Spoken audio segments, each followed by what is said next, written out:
As you all know, I love Bethesda. I have a family to feed at the end of the day. I got 2 wives, 5 children, 4 stepsisters, and 3 washing machines. It's a lot. And Bethesda puts food on my table and heroin in my veins. Ignore the last part, you two.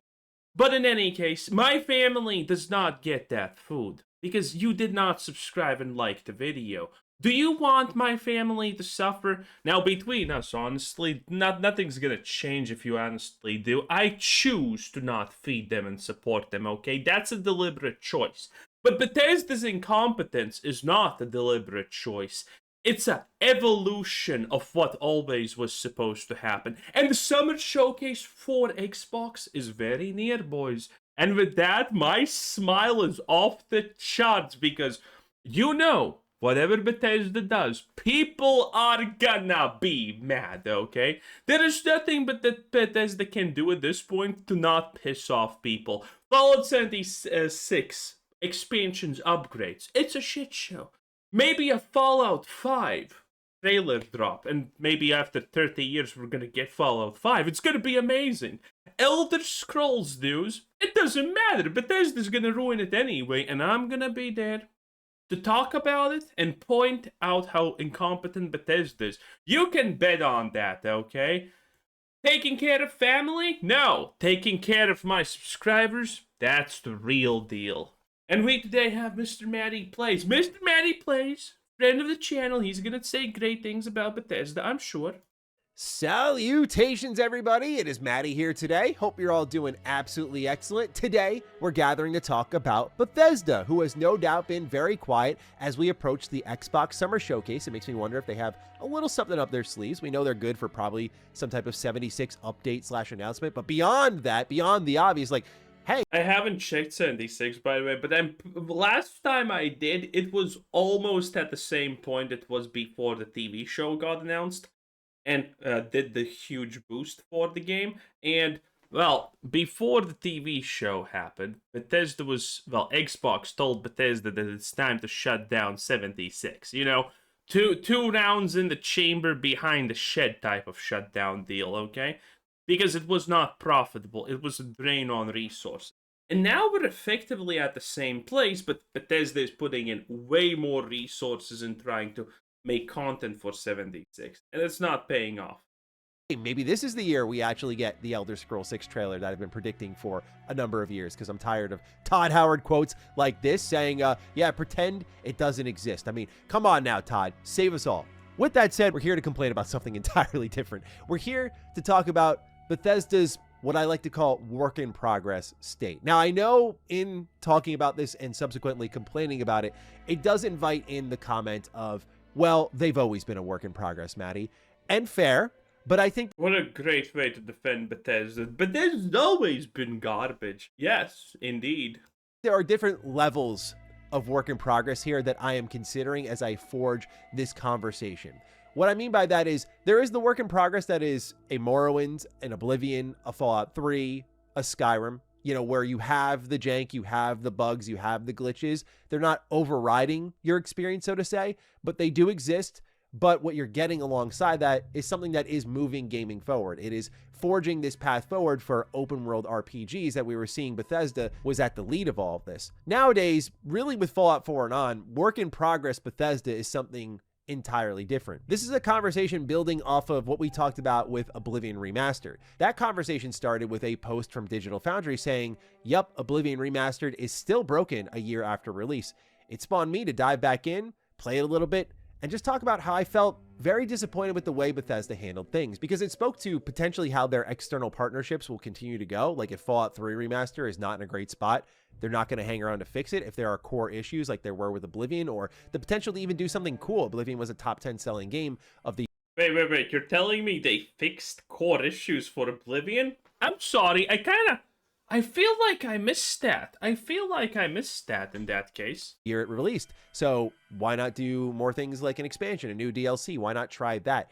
There was nothing. It was just, here's the game, bye. But that's virtuous, and that kind of made me worried about future remasters, whereas Bethesda proper is in this constant work in progress state that has, I think, gotten completely out of hand when you look at things like Starfield, Fallout 4 Anniversary, 76 even. We'll talk about how I think they really count on players' patience too much. I think there is a fair amount of asking of patience, but too much is what we're about to talk about today. So let's start breaking it down, ladies and gentlemen. If you're new here, and of course you're into anything Bethesda, you are in the right place. We like to talk about them when things are going on, so get subscribed. Starfield, because that is the most recent thing going on with Bethesda. It came and went, but you may have forgot. Starfield came out on PS5. Alongside it was the Terran Armada update. It did spike the player count on Steam pretty significantly. I say that because it was the highest player count that Starfield saw on Steam since the year it had come out. It was November, in fact. Okay, there's at least a caveat. It spiked it up to something like 30k, which is granted 200 times better than Shattered Space did, but it was still bad. So pretty good to see there. PS5, I thought the numbers were a bit underwhelming when they came in. I think the game should have done better for a Bethesda Game Studios game coming over to PlayStation, but also this. Imagine, dude, this was such a humiliation when Starfield sold only 140k copies. Now, admittedly, that's a lot more than it should, but dude, this was a massive humiliation because this was supposed to be one of Bethesda's big games, and that's it. 140k sold under Flight Simulator. Wow. This is what years of not great updates and also bad word of mouth and a declining company reputation will do to your game. And it should be a wake-up call to Bethesda that your name alone cannot move mountains. I know things like Elder Scrolls and Fallout have those built-in audiences, but if you dare move on to make something new again, or a Starfield 2, you see here that you got your work cut out for you. It is no longer the instant purchase that it used to be, but also, even on PS5, it was shipping with new problems. You may not have heard, but a lot of people were sharing their experiences on places like Reddit that Starfield on PS5. We did hear. It was very common for people to talk how absolutely unbelievably poorly Starfield is performing on PlayStation, by the way. Very, very common. PS5 was crashing a significant amount. Frame rates were tanking. It wasn't great at all. This was April 7th. Now, from that point, Bethesda would continue to work on stability patches for Starfield, including up until a month after the game had shipped on PS5. They wrote on Twitter, another Starfield update is planned to release next week on all platforms. Full patch notes will be available, but this will target multiple crash and stability issues and several gameplay fixes. We appreciate your patience and continued support. That update would release on May 14th, and you'll see here in the general bullet pointed section, it fixed a crash that would occur when viewing creations, resolved the crash that could We talked about this. This was absolutely a giant nothing. This was pitiful. People were making fun of Bethesda for being incompetent, and Jesus Christ, son, can you please choose what you're gonna do? It's getting annoying. It's getting annoying. sometimes occur when making an But maybe the GOM is just my paranoia. I don't know. autosave, pretty huge there, resolved the crash that could occur when creations contained legacy data, fixed a crash that could occur when removing certain types of items in the outpost mode, and general crash and stability fixes, among a couple other things for gameplay, quests, and UI. Keep in mind, and this is us knowing the kind of behind closed door stuff thanks to insider reports versus what Bethesda has publicly talked about, but originally Starfield was going to launch all of its DLC in the prior year, but they held back for a kind of massive relaunch. Here's Starfield on PS5 alongside Terran Armada, alongside Free Lanes. We're putting this all together, and it was supposed to be a real big boom for them, but it really came and went, and these are reasons why, because even though they delayed it internally and tried to go for Starfield's a horrible game. Honestly, why the hell are we even talking about this? I'm even kind of tired to talk about. I'm never tired to talk about Starfield, but I mean, Starfield's in a horrible position. And next up is the Oblivion remaster. Jesus, this is even worse, honestly. Because the Oblivion remaster could have been a good game, but Bethesda just decided, hey, we're spiteful assholes. How about we let this die? back to Oblivion Remastered. I think it would be really cool for Bethesda and Virtuos to explore the idea of just new DLC, new content that you can buy and add to the game, and like all these years later, Oblivion is growing. I think that's just a really fun idea for the fans. Okay, that's never happening. Listen, the reason the Oblivion remaster has this many issues currently is because Bethesda got literally shoved in the face the fact that modern day Bethesda and Emil Paglino, they're idiots, they don't know what they're doing, they can't make stories. The Oblivion remaster was received with universal praise. And it was a bunch of new people playing it because they never had played the original. I had never played the original at the end of the day. I was a Morrowinder. That's an interesting word. In any case, Bethesda just got literally smack dab in the middle of the face with a super punch that the old games are better than the new ones.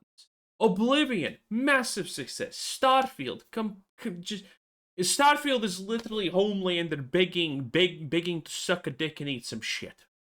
You know, it's that type of situation. And Bethesda is not gonna update this game. They want it to die, and they're never gonna make an expansion for this because, I mean, let's be real. Bethesda makes an expansion for Oblivion Remastered. People are gonna hate it. It's gonna be bad. It's gonna be WoW garbage at best. Literally at best, it's WoW garbage. Otherwise, it's just gonna be incoherent slop, which Starfield's newest expansion was. So Bethesda's never gonna risk it. They're never gonna risk just giving more ammo to people like me to say that Bethesda is absolutely, without question, just incompetent. Okay, and that's pretty much the situation there. And oh wow, look at that! There's the next conversation here.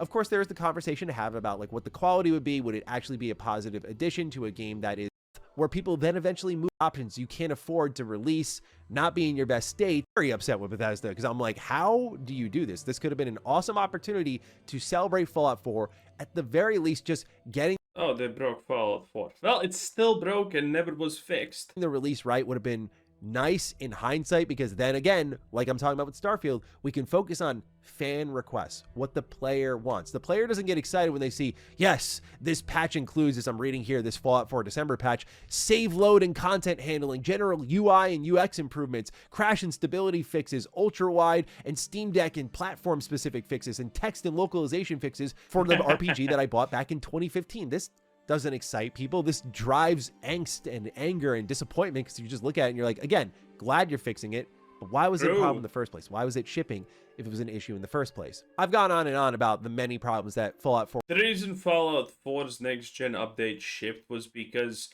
they knew it was probably bugged and bad and borderline unplayable. They knew it, but they needed to do it anyway because they needed to time it with the Fallout TV show. So people would be like, because people don't want to buy the old game. That's just the reality. 5-10 years after this, even Fallout New Vegas is going to probably drift out of the cultural zeitgeist. And at that point, even Fallout 4 probably will have drifted out of the cultural zeitgeist. Because no one wants to play games that are old. Even if they're good, people will choose to not play old games that are far past any reasonable amount of time.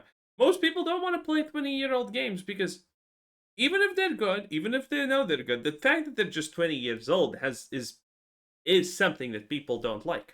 Or Anniversary Edition did have, but the work in progress state that was in is easily the most inexcusable because at least with Starfield I can say, all right, Xbox exclusive game, also launched on PC.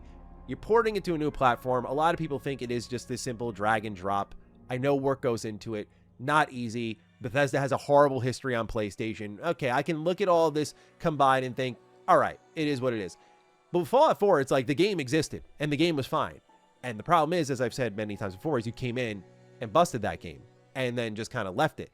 Again, a patch roadmap for your 2015 RPG is embarrassing. But with that, we're also just like tacked on things that they were adding in a little bit later. New creation content from Bethesda themselves, which they didn't really market at That's horrible. And I'm not just dreaming here of like, oh, hey, could we have gotten new features for Fallout 4 in 2025 if Bethesda didn't have to spend so much time fixing the game? It prolonged what was a highly requested community feature, and they write here about it on the Fallout 4 December patch that it was a goal of ours to launch a storage expansion on consoles this year, knowing it's been one of the top requests from players. While the team has made progress, we need a little... I think the storage thing and stuff like... Jesus Christ.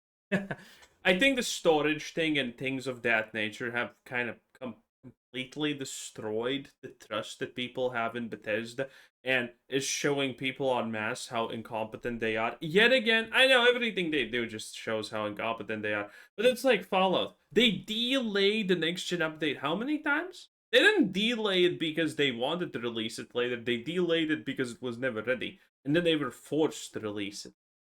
The storage update thing also has been delayed, what, 3 times, 4 times, or something like that until it came out? That's just typical Bethesda now at this point. It is what it is. More time to roll this out for console players, and we will need to wait until next year. Okay, so you read that, and given again that we don't know what work goes into this, we're thinking, hey, you've been working on this for a while. Anniversary didn't go exactly the way it should have gone, but like this should be ready soon. But that work in progress thing that I'm talking about reared its head again for me, where I was like, really? Now in May? That's how long it took? But I'm not going to complain about the good news. It's more so, again, the nature of the conversation we're having. So the Fallout 4 creation storage expansion is on the way. They did post on social media saying, we're excited to share the Fallout 4 creation storage expansion will arrive for consoles on May 27th. Console players will soon have more space to download content, including larger, more ambitious creations. This update will allow for creation storage on Xbox Series X and S to be scalable up to 100 gigabytes. PlayStation 4, PlayStation 5, and the Xbox One will all have. Yeah, was this done? I think it was done. Well, in any case, it doesn't really matter if it's done or not. Most people don't play Fallout on consoles, that's just the reality. People play Fallout games, Bethesda games in general, on PC because that's where the modding is. The dedicated players are gonna be playing it on PC. That's just undeniable fact. Okay? There are some people who enjoy it on consoles, yeah, sure, but most people are gonna 100% just be on PC. So the console update doesn't matter for that many people, if I'm being completely honest.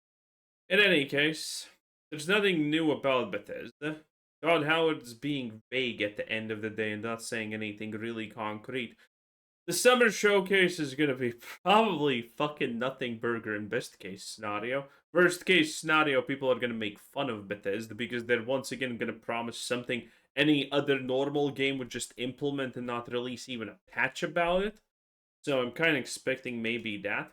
In any case, that was Mr. Matty Plays 10 out of 10. Have a nice day. Bye.